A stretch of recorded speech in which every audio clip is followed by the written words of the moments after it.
Good morning friends. जीवन में प्रेरणादायक कहानियों का एक अलग ही महत्व है।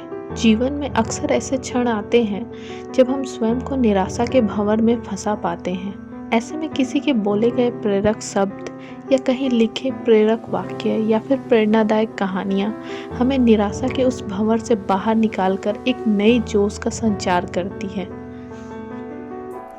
इसलिए आज हम आपके लिए एक ऐसी कहानी लेके आए हैं जो आपके अंदर एक नए जोश को उत्पन्न करेगी। तो आज की कहानी को शुरू करते हैं। एक समय की बात है, एक राज्य में एक प्रतापी राजा राज करता था। एक दिन उसके दरबार में एक विदेशी आगंतुक आया और उसने राजा को एक सुंदर पत्थर उपहार स्वरूप प्रदान किया। राजा उस पत्थर को देखकर बहुत प्रसन्न हुआ। उसने उस पत्थर से भगवान विष्णु की प्रतिमा का निर्माण कर उसे राज्य के मंदिर में स्थापित करने का निर्णय लिया और प्रतिमा निर्माण का कार्य राज्य के महामंत्री को सौंप दिया। महामंत्री गांव के सर्वश्रेष्ठ मूर्तिकार के पास गया और उसे वह पत्थर देते हुए बोला, महाराज, मंदिर में भगवान विष्णु की प्रतिमा स्थापित करना चाहते हैं। 7 दिन के भीतर इस पत्थर से भगवान विष्णु की प्रतिमा तैयार कर राजमहल पहुंचा देना। इसके लिए तुम्हें 50 स्वर्ण मुद्राएं दी जाएंगी। 50 स्वर्ण मुद्राओं की बात सुनकर मूर्तिकार खुश हो गया और महामंत्री के जाने के उपरांत प्रतिमा का निर्माण कार्य प्रारंभ करने के उद्देश्य से अपने औजार निकाल लिए।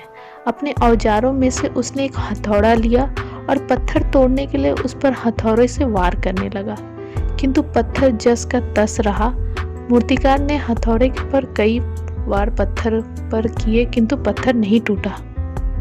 50 बार प्रयास करने के उपरांत मूर्तिकार ने अंतिम बार प्रयास करने के उद्देश्य से हथौड़ा उठाया, किंतु यह सोचकर हथौड़ों पर प्रहार करने के पूर्व भी उसने हाथ खींच लिया कि जब 50 बार वार करने से पत्थर नहीं टूटा तो अब क्या टूटेगा।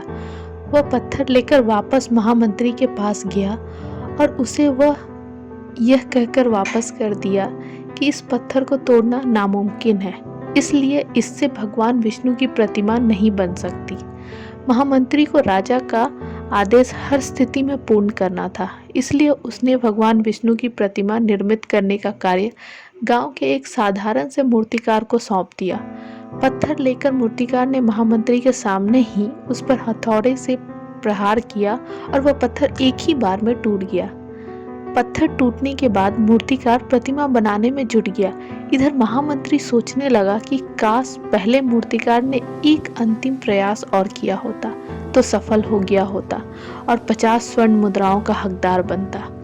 तो दोस्तों, इस कहानी से हमें ये सीख मिलती है कि हम भी अपने जीवन में ऐसी परिस्थितियों से दो चार होते रहते हैं।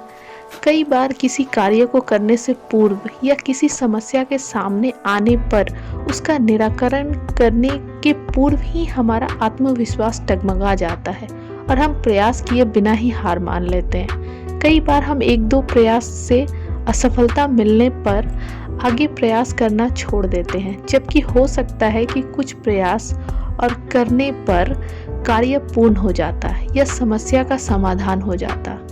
यदि जीवन में सफलता प्राप्त करनी है तो बार बार असफल होने पर भी तब तक प्रयास करना नहीं छोड़ना चाहिए जब तक सफलता नहीं मिल जाती। क्या पता जिस प्रयास को करने से पूर्व हम हाथ खींच ले वही हमारा अंतिम प्रयास हो और हमें उसमें कामयाबी प्राप्त हो जाए।